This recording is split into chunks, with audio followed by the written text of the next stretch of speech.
Então, vou fazer um resumo rápido aqui e terminar o que eu não terminei na segunda-feira, tá bom? Então, falamos também, além das regiões celestiais, sobre a armadura de Deus, e a gente estava começando a falar sobre o poder do cristão quando nós chegamos no fim da hora.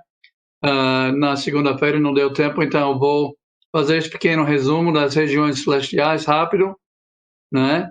Começando em versículo 3 de capítulo 1, nós já temos essa frase, regiões celestiais, né? Nas regiões celestiais em Cristo, versículo 3. Aí, mas o que quer dizer regiões celestiais? E a gente viu que geralmente a gente pensa no lar celestial quando a gente vê essa expressão celestial, mas nesse caso Paulo deve estar pensando em outra coisa e eu mostro por quê. O apóstolo Paulo usou essa expressão 5 vezes, mas ele não usou para falar do lar celestial que Jesus está preparando, que algum dia ele vai voltar e nos levar para lá. O que Paulo queria dizer, então?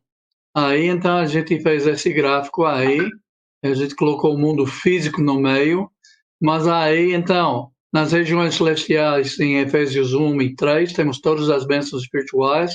Efésios 1 e 20, temos Cristo sentado à destra de Deus Pai. E, finalmente, em capítulo 2, nós temos todos os salvos, todos nós fomos ressuscitados e foi feito assentar nos lugares celestiais em Cristo. Mas Paulo continua usando essa expressão em capítulo 3, versículo 10, onde ele disse que tem principados e potestades nas regiões celestiais também. Principados e potestades não são coisa boa, não. Ok? São coisas de Satanás. Então, Efésios 6 e 12, ele até fala que a nossa luta não é contra sangue e carne, e sim contra as forças espirituais do mal, onde? Nas regiões celestiais. Então, dá para ver que as regiões celestiais não são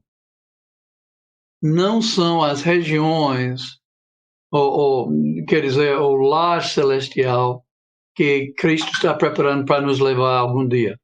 Não são, não. Aí, então, mas tem também uma expressão ligada com essas frases. Em primeiro lugar, lá em cima são regiões celestiais em Cristo.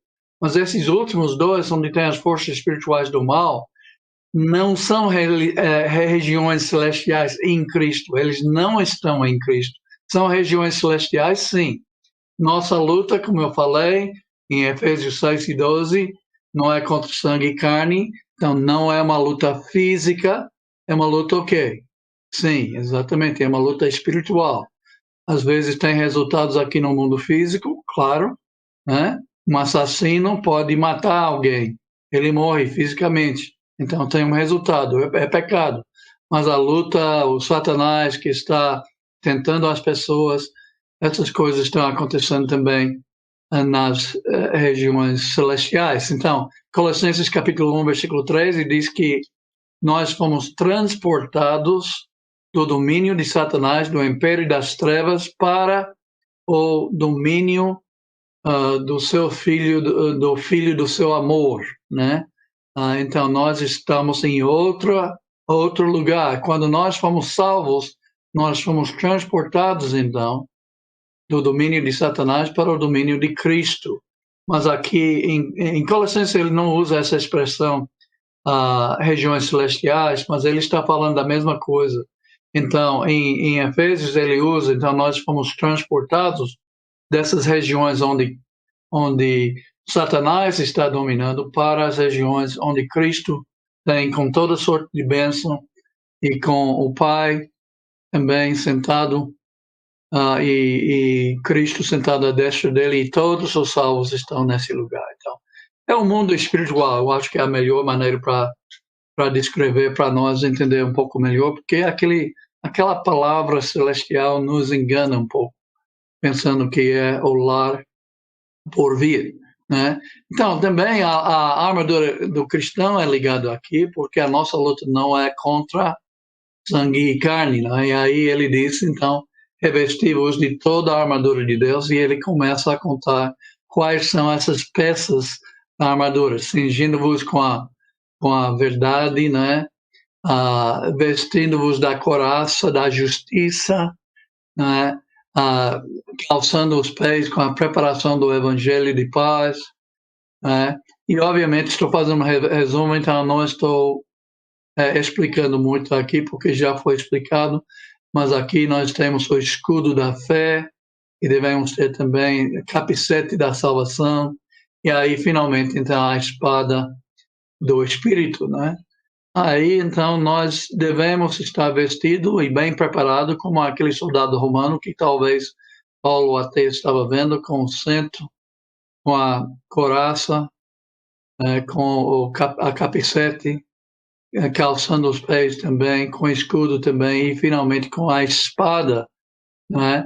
E todas essas coisas são verdade, justiça, evangelho, fé, salvação e a palavra do Senhor. E nós devemos estar sempre dentro da palavra e assim nós vamos estar vestidos da armadura de Deus e nós vamos estar prontos para vencer esses poderes de Satanás, também essas caricaturas aqui, né, do cristão bem armado, né, bem protegido, e o Satanás também jogando os dardos inflamados dele contra o cristão. Então, encaixa bem com as ideias de capítulo 2, né? Porque em capítulo 2 ele diz que nós fomos mortos por causa dos nossos delitos e pecados, mas ele fala que a gente estava realmente seguindo o Espírito que atua nos filhos da desobediência, né? E também nós nos tornamos filhos da ira por causa disso. Então ele pinta um quadro bem ruim para nós, né? Mortos porque os vossos pecados e delitos e pecados. E eu consertei hoje, né? Consertei a passagem que tinha deixado algumas frases fora, né? Aí, quem é o príncipe da potestade do ar? O espírito que agora atua nos filhos da desobediência. Bem, é o espírito. Quem é o espírito que atua nos filhos da obediência? É o Espírito Santo. Então, o espírito de Satanás não é onipresente como o Espírito de Deus, mas certamente ele está em muitos lugares e ele tem muitos servos também, ajudando ele a influenciar a gente para ser desobediente, o mundo para ser desobediente. Então, nós nos tornamos o quê? Quando deixamos esse príncipe dominar nossas vidas. Filhos da ira, merecedores do castigo de Deus. E aí, então, nós temos o poder. Vamos pensar um pouco sobre o poder também. Nós precisamos poder para poder vencer este inimigo também, né? Qual é a força que nós temos para vencer esse inimigo? Paulo, em capítulo 1, então, voltando para capítulo 1, em versículos 15 a 21, ele fala sobre a oração. Talvez até a sua Bíblia tenha, né, como título aí, a oração de Paulo, alguma coisa assim. Não é? Mas ele não está orando exatamente, mas ele está dizendo para eles, por escrito, o que ele peça, o que ele agradece, né, quando ele ora a favor deles. Né? Então, vamos ver aqui o que ele fala. Não cesso de dar graças por vós, fazendo menção de vós nas minhas orações. Então, no primeiro lugar, ele dá graças, ele é grato por eles. Por quê? Ele diz, no primeiro lugar, tendo ouvido da sua fé. Agora, Paulo está longe, está em prisão em Roma, quando ele escreveu essa carta, mas ele ouviu da fé deles e está dando graças a Deus pela fé deles. Como é que nós podemos ouvir da fé de um outro irmão em Cristo Jesus? Bem, pelas ações, não é? O que ele está falando? Como é que ele está resistindo mesmo às tentações? Como é que ele está resistindo até às vezes os próprios perseguições, né? Perseguições. Um momento, eu vou fechar o o meu WhatsApp aqui está fazendo alguns... Tá participando da aula, né, Wendy?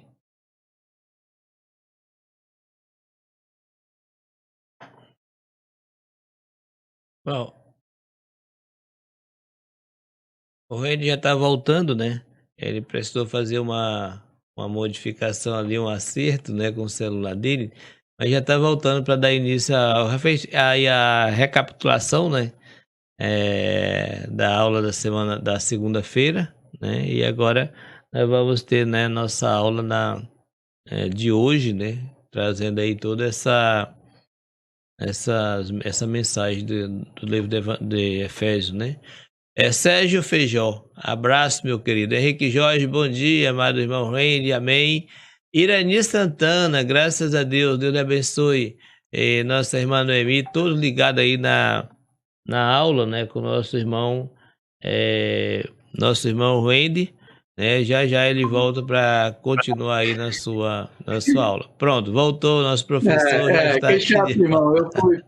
fui fechar o WhatsApp que estava fazendo barulho, aquele barulho irritante que faz. Ah, Estava fazendo aqui e acabei fechando a sala também, então. Mas estou tranquilo. de volta, graças a Deus. Deixe-me colocar o PowerPoint novamente, exatamente onde a gente parou, né? E vamos continuar o nosso Tá bom, estudo. tá bom, Tá ele. bom? Vai em frente. Pronto, então. Então, tendo ouvido da sua fé, ele diz, como é que nós podemos ouvir a fé? É através das ações, mas ações, realmente a gente pode ver a fé de alguém quando é ações, ah, quando nós estamos enfrentando perseguições ou dificuldades, mas nós estamos resistindo, nós estamos ficando fiéis. Então, Paulo deve ter ouvido deles que eles estavam passando por dificuldades, mas mantendo-se a fé, mantendo a confiança em Deus mesmo assim. E aí, portanto, então, aí não estou vendo o meu PowerPoint no momento aqui. Ok, pronto, agora eu posso. Então, deve ter ouvido da fé deles nesse sentido. Mas também ele diz que dá graça a Deus pelo amor que eles têm para com todos os santos. Então, como é que ele sabia disso? Como é que pode ver o amor de alguém? Como é que pode ouvir sobre o amor de alguém e dar graça a Deus pelo amor que eles têm?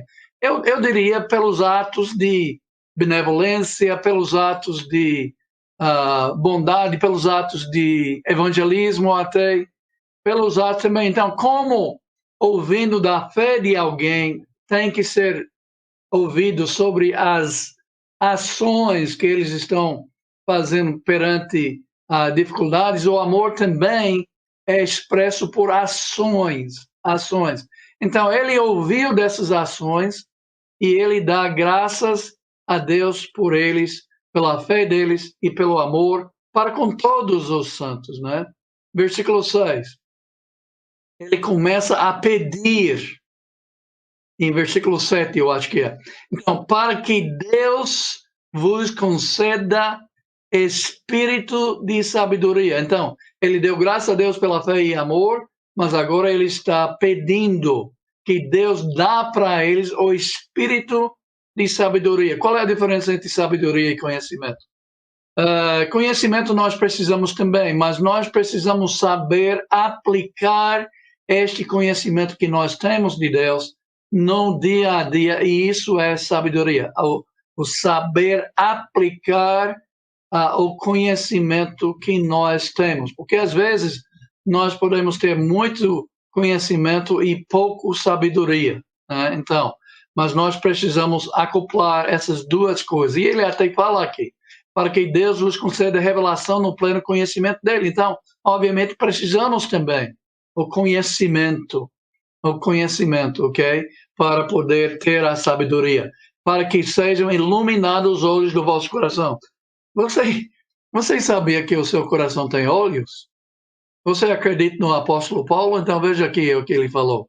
Para que sejam iluminados os olhos do vosso coração. O que ele está dizendo é abre os seus olhos, né? Abre os olhos do coração, de dentro de você. Não são os olhos físicos, são aqueles olhos espirituais, mais uma vez. Você está vendo toda a sorte de bênção espiritual que você tem, porque você está em Cristo Jesus?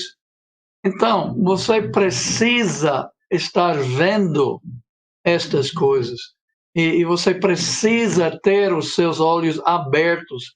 É como eu contei aquela história dos portugueses, né? Um que queria visitar o Brasil e chegou aqui sem comer nada no navio, chegou aqui muito fraco e tudo, e ele não sabia que ele tinha direito a 3 refeições por dia. Ele pensou que estava sem dinheiro e não podia comprar as refeições, então ele ficou lá uma semana toda naquele navio sem comer muita coisa.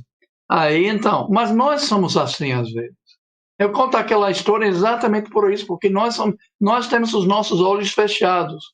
Nós temos um banquete mesmo de bênçãos espirituais, mesa farta, né?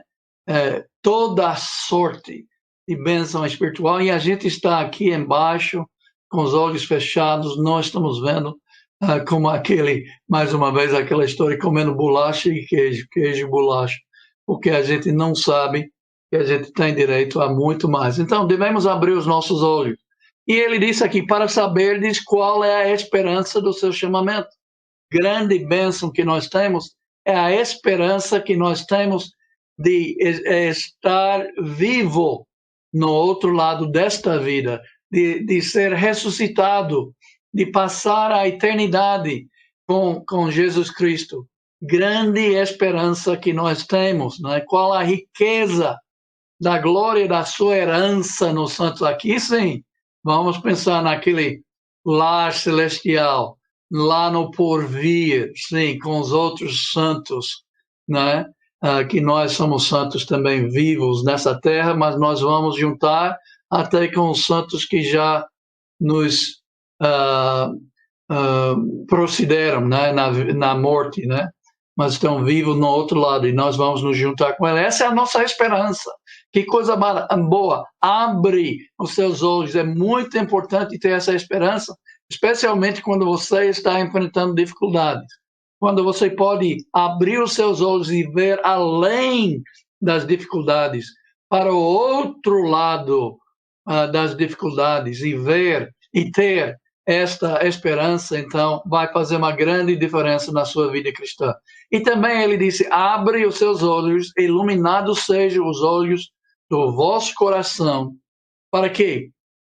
Para saberdes qual a suprema grandeza do seu poder para com os que cremos. O que ele disse? Ele disse, abre seus olhos para ver a grande bênção que nós temos, que é o poder que nós temos, a força que nós temos para realizar a obra dele aqui na terra, para realizar coisas em nossas vidas. Nós temos o poder de Deus. E ele depois, então, nos versículos a seguir, em capítulo 1, terminando até capítulo 1, ele fala sobre este poder. E vamos falar também mais sobre este poder. Este poder, ok? Então, o poder para os que cremos, abrir os olhos, novamente, para saber qual é a suprema grandeza do seu poder.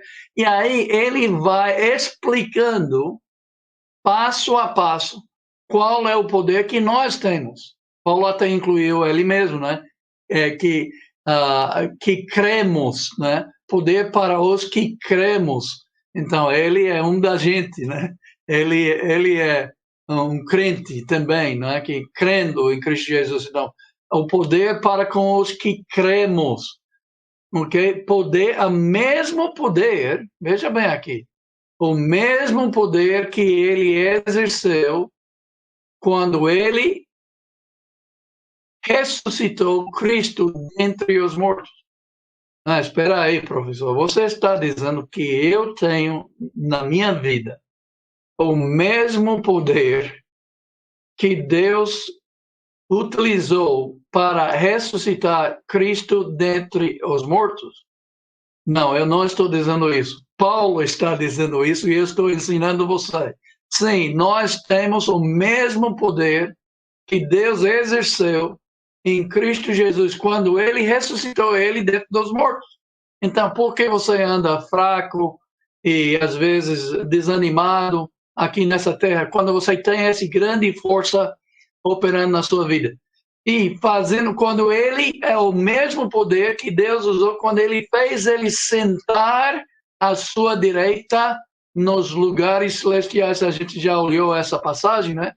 Porque fala dos lugares celestiais, mas quando Cristo foi ressuscitado e feito sentar à direita de Deus Pai nos lugares celestiais, então qual foi o poder que ele usou para fazer isso? O mesmo poder que nós temos em nós. Nós temos este mesmo poder que ele usou para colocar Jesus neste lugar, ao lado de Deus Pai.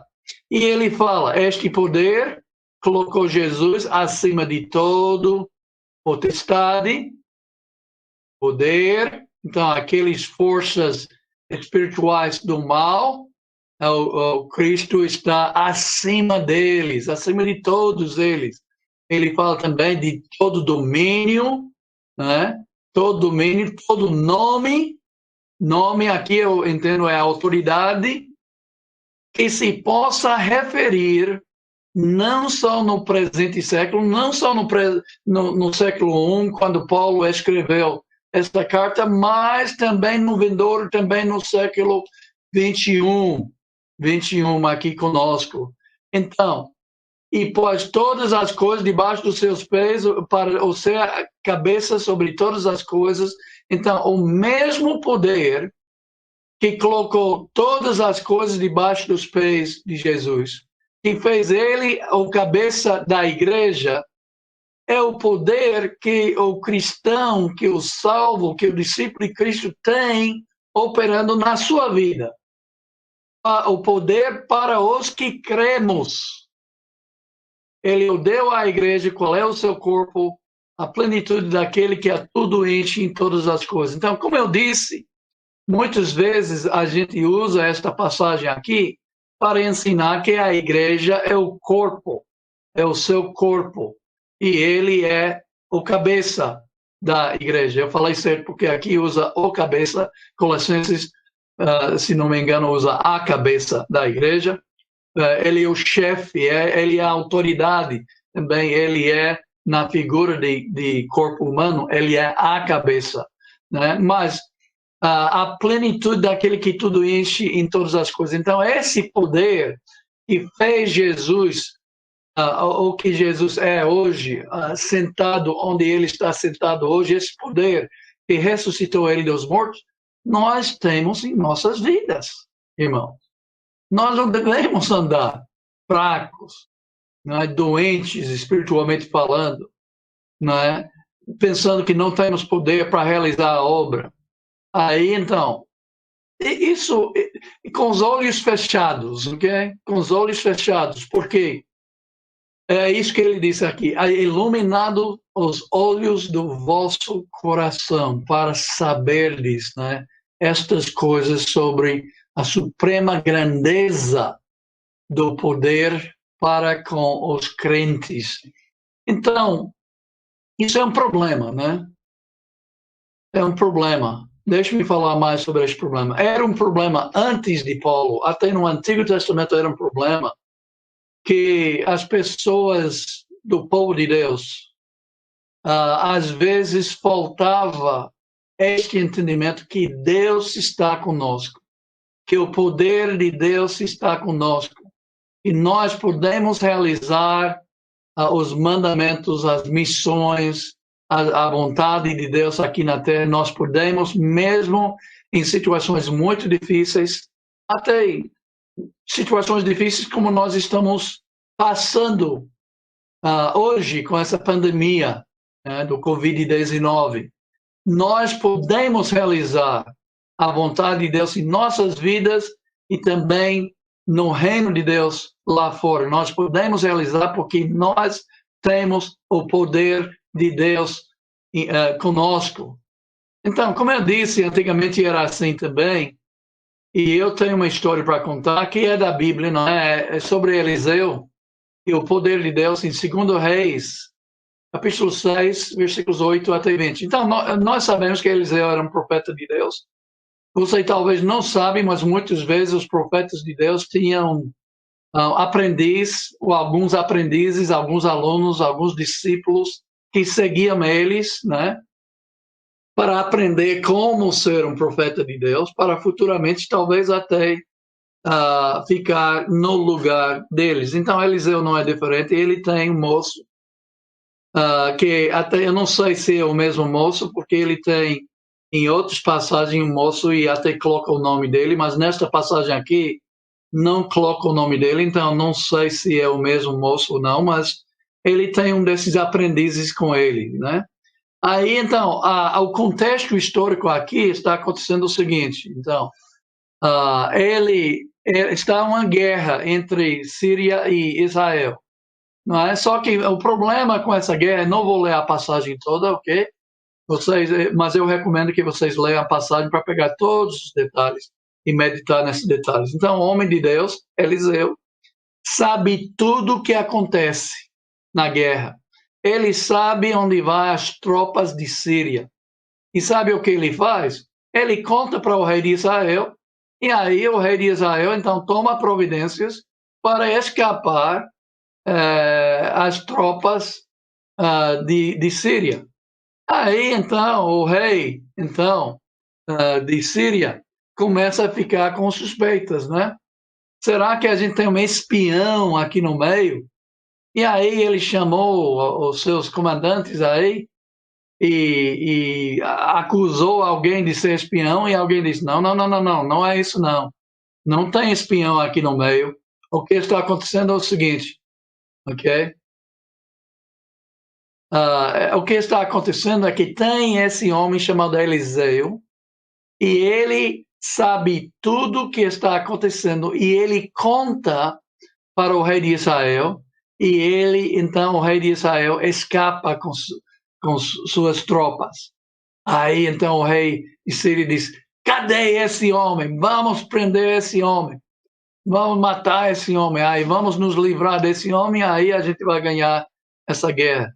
Aí veio a palavra que ele estava na cidade de Dotã.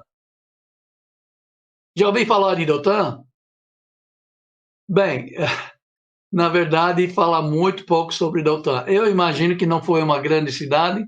Se fosse uma grande cidade, a gente ia saber mais a respeito dela. Mas a gente tem essa história, então eu imagino que é uma cidade relativamente pequena, mas ela tem muralha, né? Então eu vou até pensar um pouco mais aqui.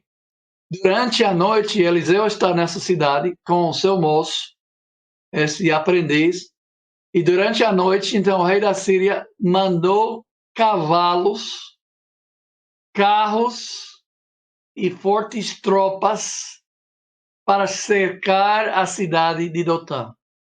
Aí, então, o que aconteceu quando amanheceu? O moço do homem de Deus, então, em 2 Reis 6:15, bem, está aqui errado, né? Eu acho que é versículo até 13, talvez. Então, levantou-se muito cedo, isso é bom para qualquer seminarista, qualquer que está estudando para ser profeta, levantar muito cedo de manhã, né? Aí viu que as tropas, cavalos e carros haviam cercado a cidade, e o que ele fez? Ai, meu senhor, que faremos? Então, ele faltou entendimento. Quando ele olhou para aquela massa de tropas lá fora da cidade, ele ficou desesperado. Ai, meu senhor, que faremos? Né? E provavelmente esse senhor aí não é senhor meu Deus, mas senhor meu profeta aí, Eliseu. Né? E aí, como é que Eliseu respondeu? Ele disse assim, não temas, porque são mais os que estão conosco do que os que estão com eles. Agora, eu não sei se o menino, né, o moço aqui, se ele ficou pensando, puxa vida, o meu velho aí está caducando, né? Essa tropa aí é muito maior do que o que a gente tem aqui. A gente dá uma cidade pequena e uma tropa bem grande lá fora. Ele deve estar, né, virando a cabeça dele, alguma coisa está errada. Mas, repetindo o que Eliseu disse, não temas, moço, porque são mais os que estão conosco do que os que estão com eles lá fora cercando a cidade. Aí, então, ele orou.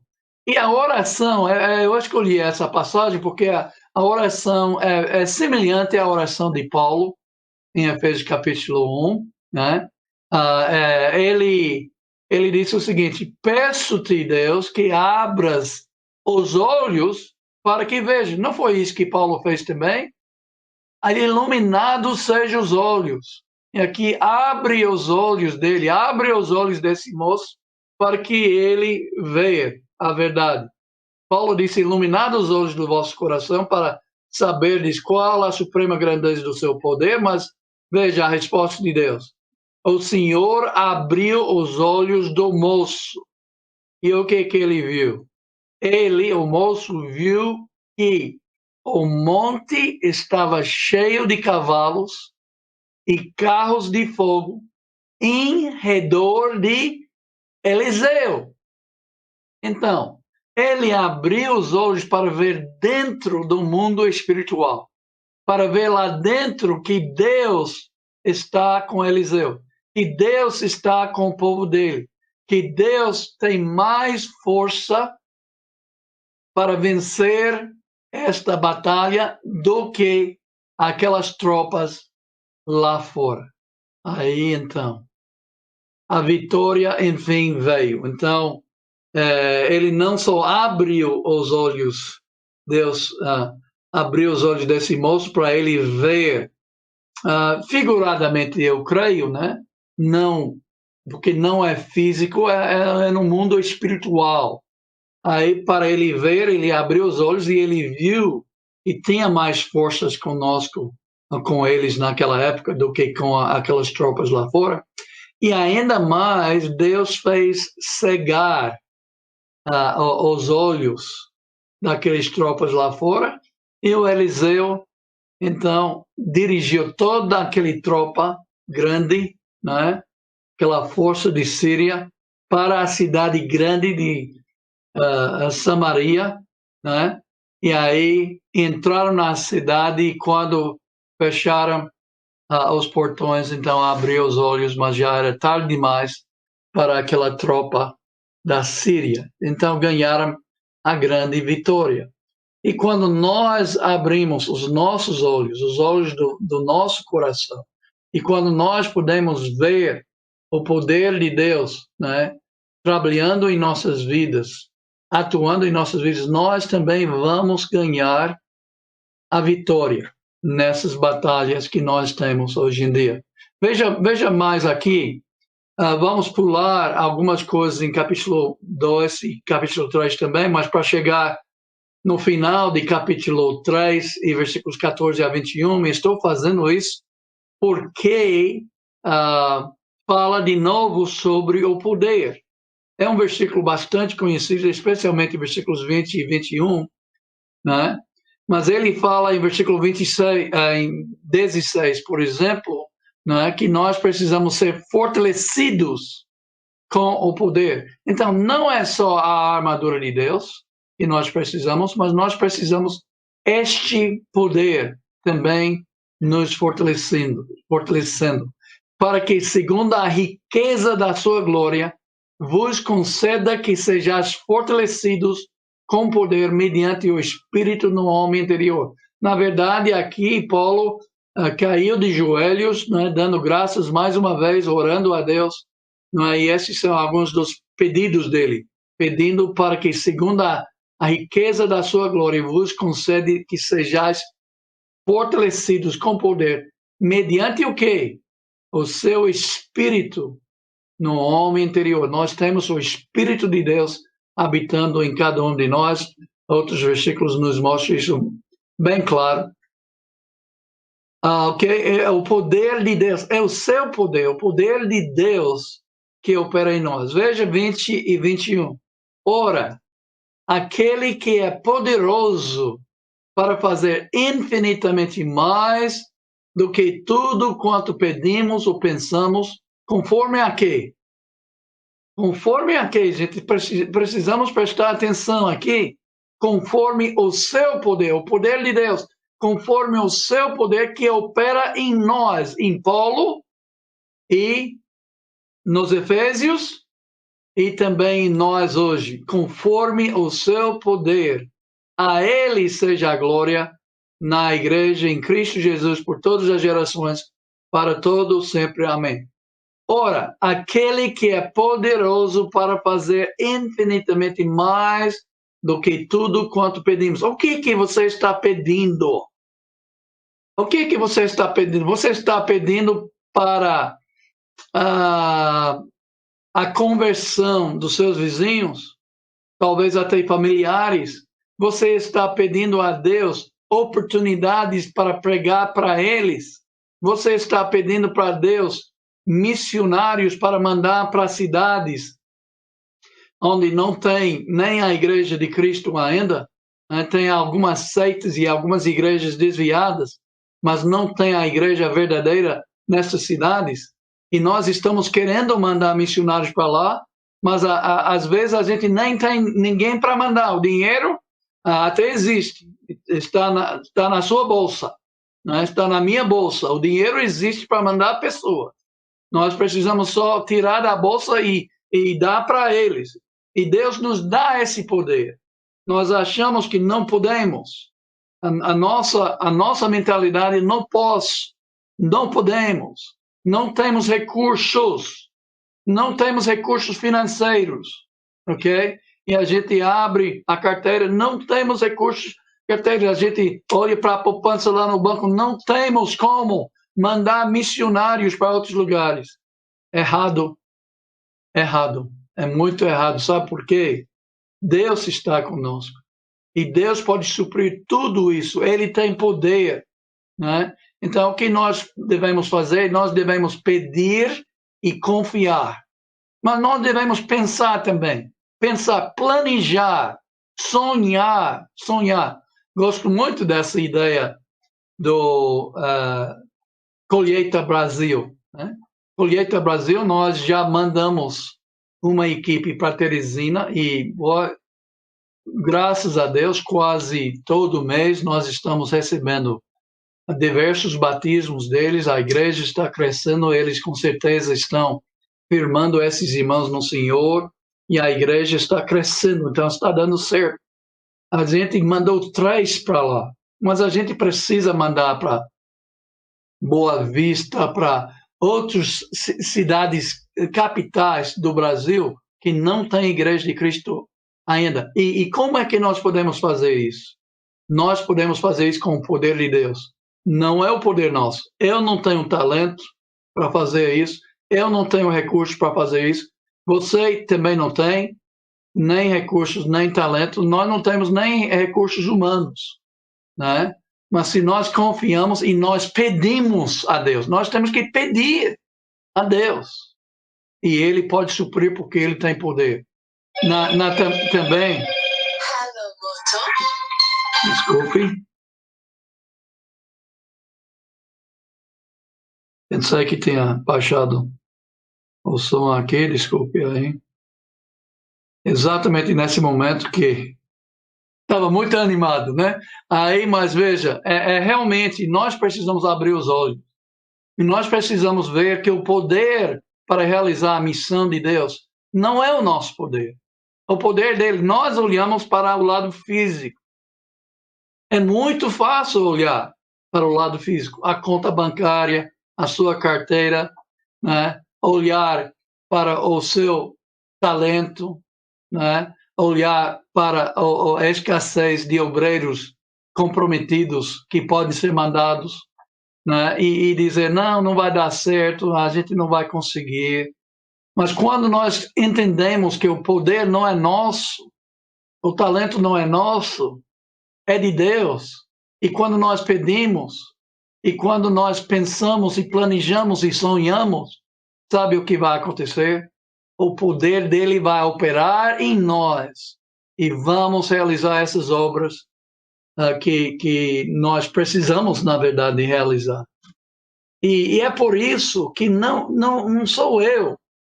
Não sou eu que estou realizando nada, gente. É ele. Se eu estou sendo usado e resultados estão vindo, né? Então, quem merece a glória não sou eu, não é você.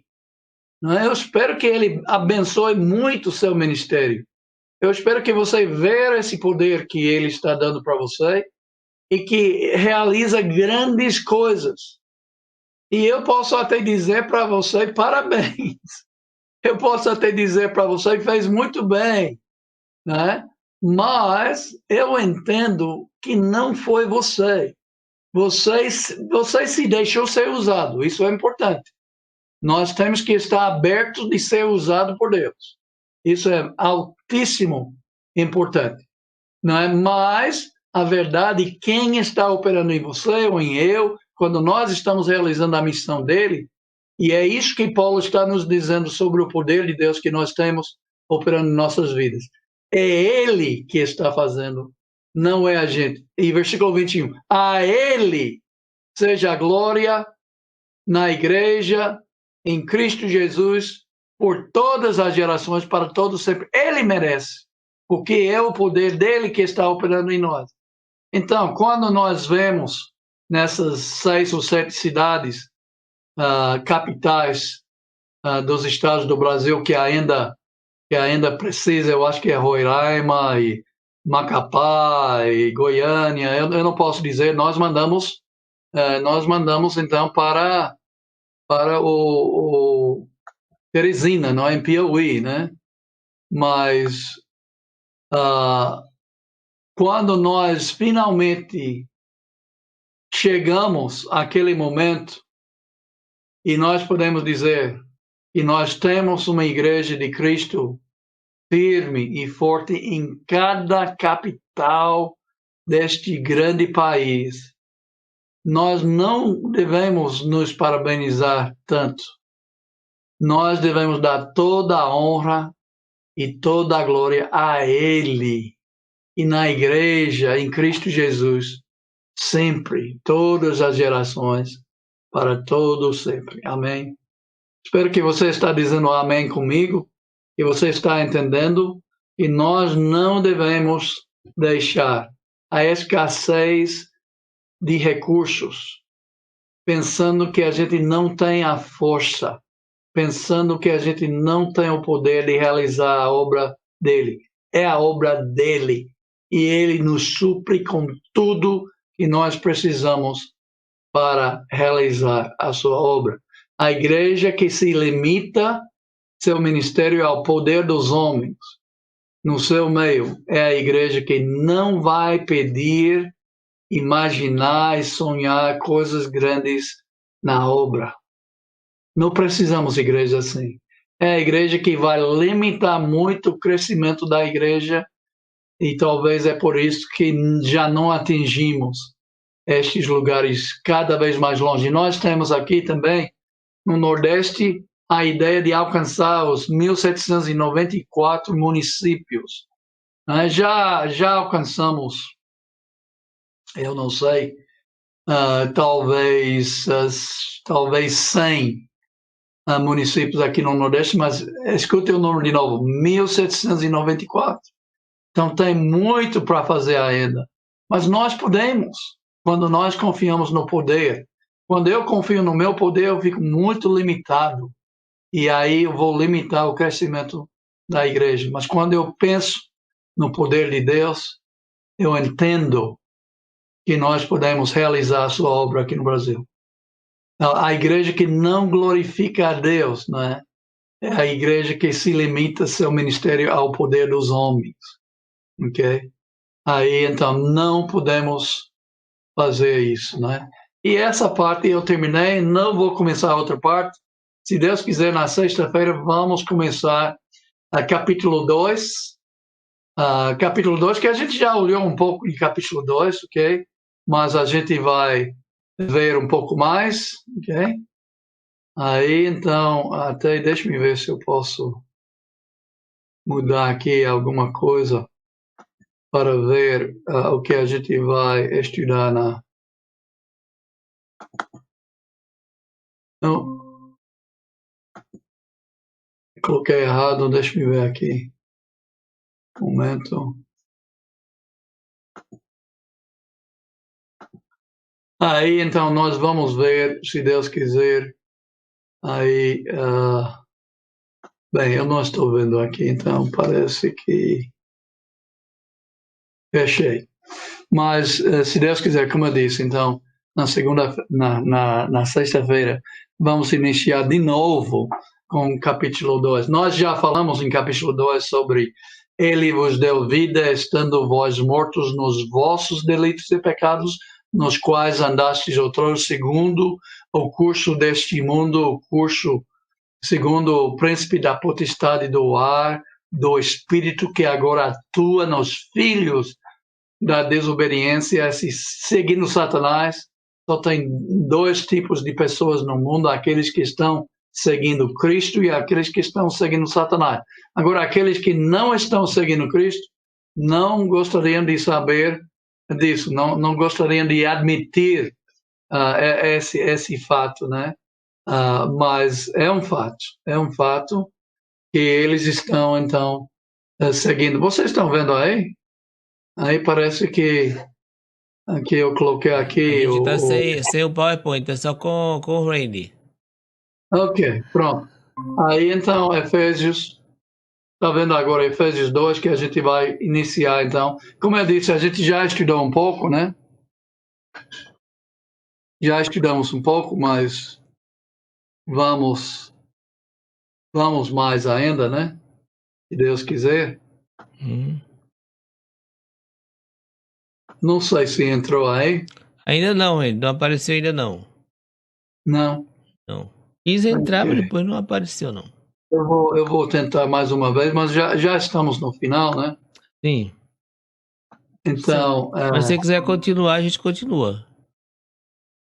não, eu prefiro porque é grande também. Eu vou passar uma hora, talvez até mais do que uma hora em capítulo 2, então eu prefiro esperar. Mas eu posso dar. Apareceu, não foi? Apareceu. Você pode dar um Pronto, spoiler aí então. pra nós. Ele vos deu vida, eu estava até citando isso, não é? Eu tenho falado esses versículos tantas vezes que eu sei de cor, né? Versículo 3 também, entre os quais também todos nós andamos outros segundo as inclinações. É interessante, em versículo 3, já vou adiantar alguma coisa, que Paulo inclui ele mesmo. Então, em versículo 1, ele está falando vos e vós, que é vocês, né?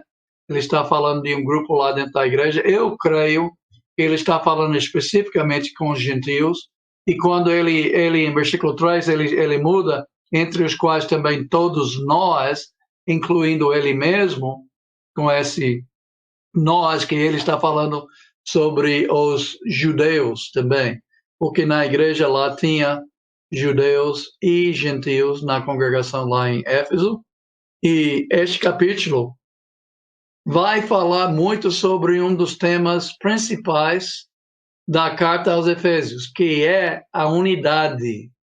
A unidade é um contexto histórico aqui também, que tem judeus e gentios na igreja. Nós vimos isso em Atos 18 e 19, ok? E também aqui na carta, então, ele responde. Às vezes as pessoas acham que Paulo está tratando de um problema na igreja em Éfeso.